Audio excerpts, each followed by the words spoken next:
What's up guys, it's Tom here and welcome to a brand new Liverpool transfer news video because Alexander Isak is getting closer and closer to a Liverpool transfer move because Fabrizio is reporting that Liverpool will be there for Isak, and in this video we will talk about the latest reports that Newcastle want Diogo Jota as well, Atletico Madrid want Darwin Nunez, and I think it's a well-known fact that Liverpool need to revamp their attack. So let me know in the comments below. My question to you guys: which attackers would you sell if you were in charge of Liverpool, and who would you buy? So just put the names: sell Jota and Nunez, buy Isak and Matheus Cunha. Just I gave you an example. And in this video we will talk about all the detailed reports about these players. So if you enjoy these Liverpool transfer news updates, make sure to leave a like, and if you are new around here, make sure to subscribe and turn on the bell notification because I post daily Liverpool transfer news updates. David Ornstein previously confirmed that Liverpool have a very strong interest in Alexander Isak, and this is especially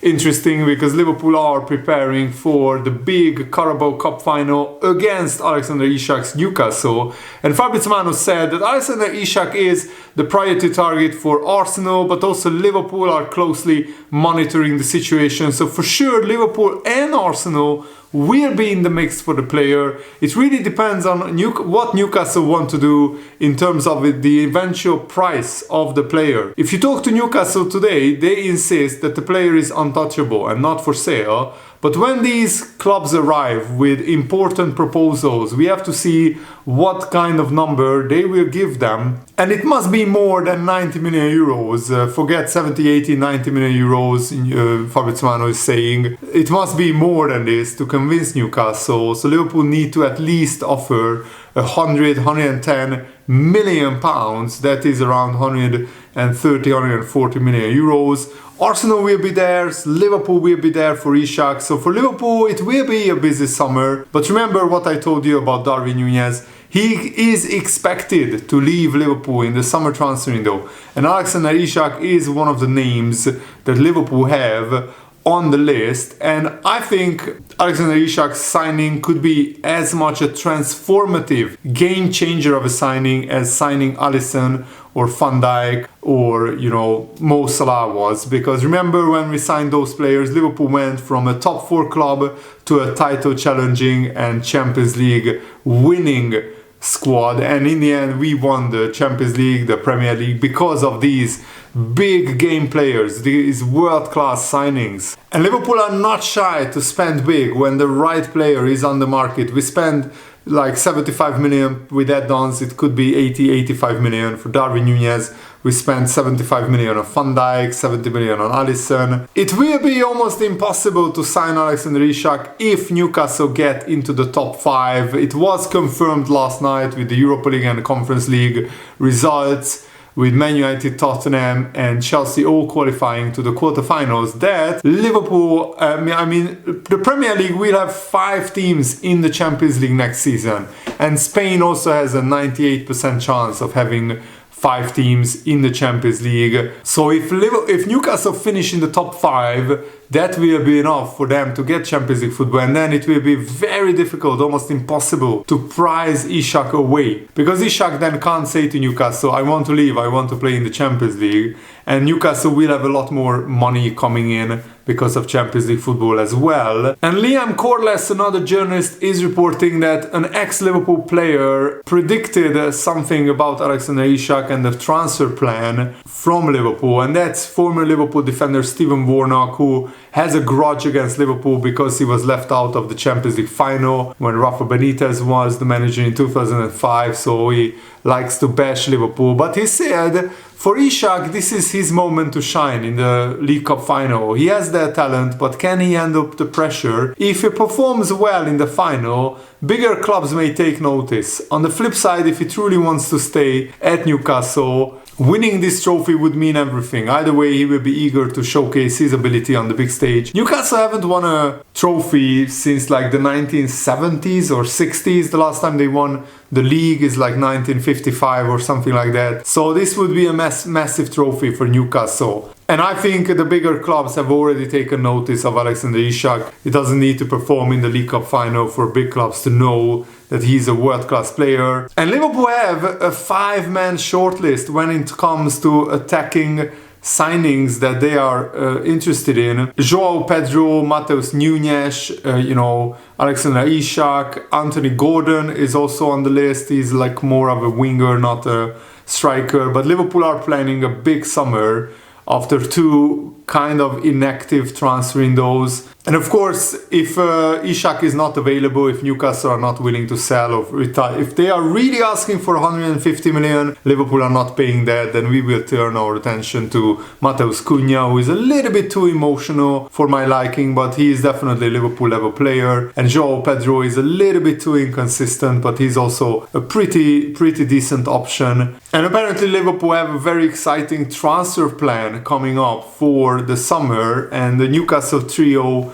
of Lewis Hall, Anthony Gordon and Alexander Isak, they are all of interest to Liverpool. They also have, of course, Cunha and João Pedro on their transfer list. Jamie Carragher also assessed Liverpool's move for Alexander Isak, and he revealed question marks about this transfer. He said, "That is the one little question mark against him. He's not someone who plays every game. He misses 10-15 games a season with injury, but that's when I think about Liverpool all round for 150 million. You should get a Haaland level striker. That's the mentality about Haaland. He has just got that killer instinct. When you talk about paying for 150 million for a 25-year-old, I don't know if that's something Liverpool would rightly look at. In terms of ability-wise, of course, you would love to see Isak play up front for Liverpool. You would pay good money for him.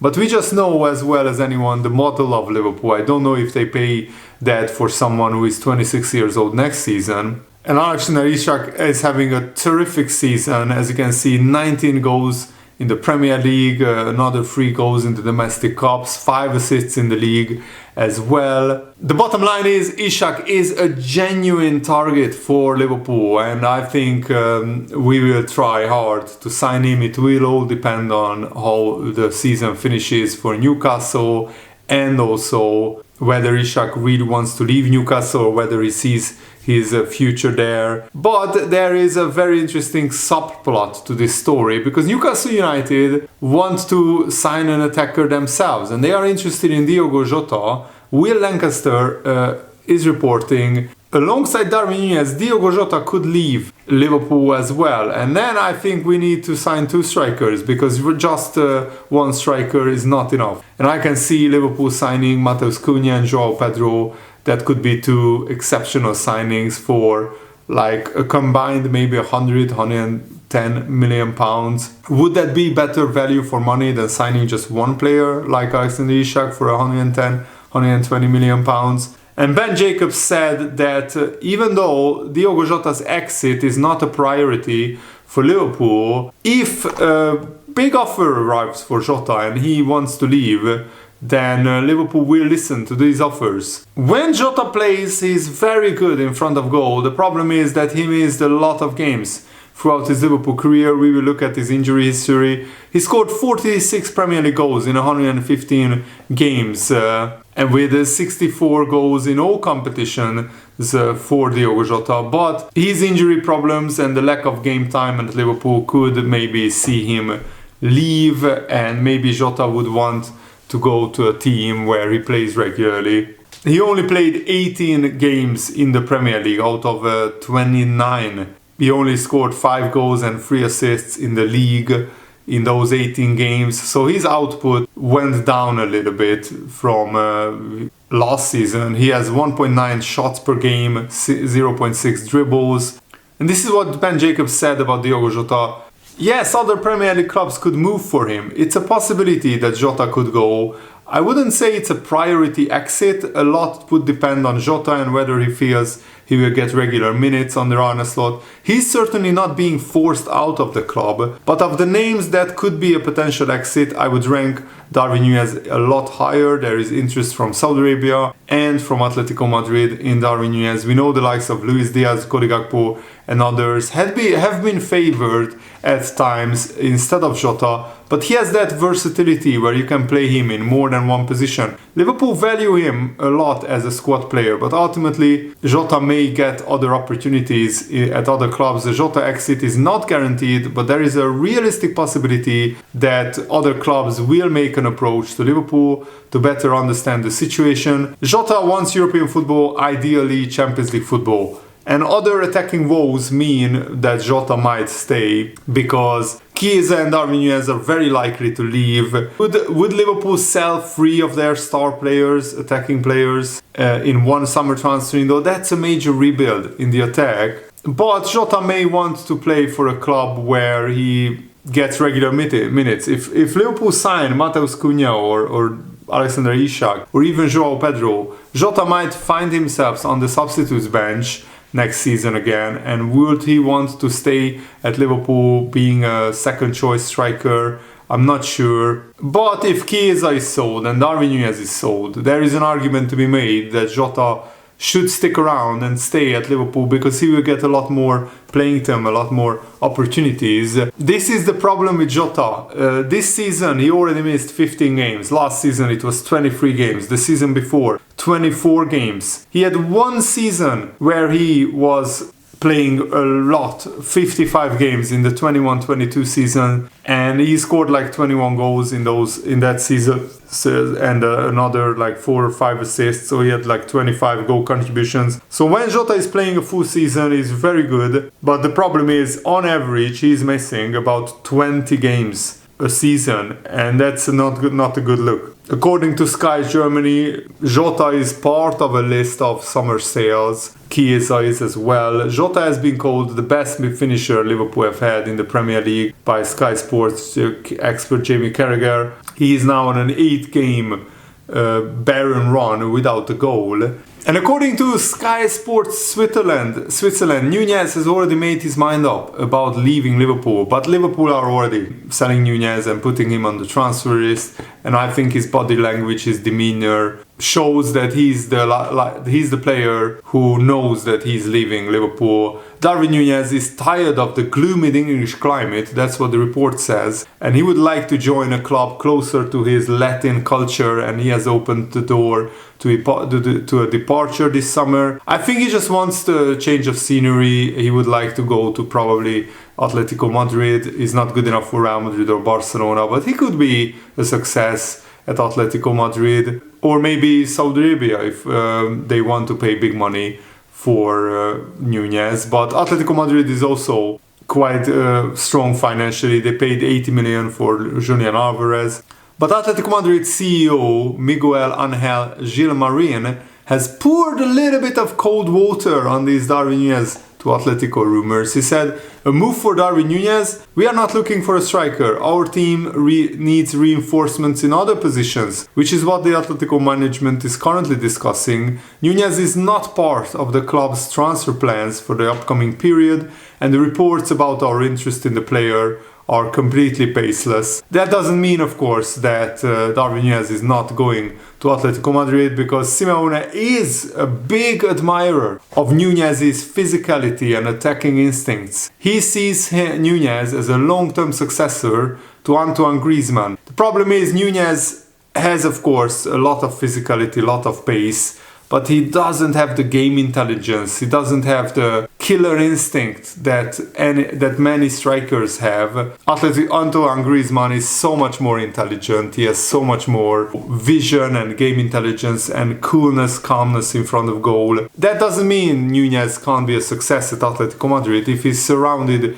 by players who play to his strengths, and Atletico play a really deep block, so Nunez would be suited to a counter-attacking team where he has a lot of space to run into. But Liverpool will not sell him cheaply. He still has like 2 or 3 years left on his contract, and we would demand at least 80 million euros.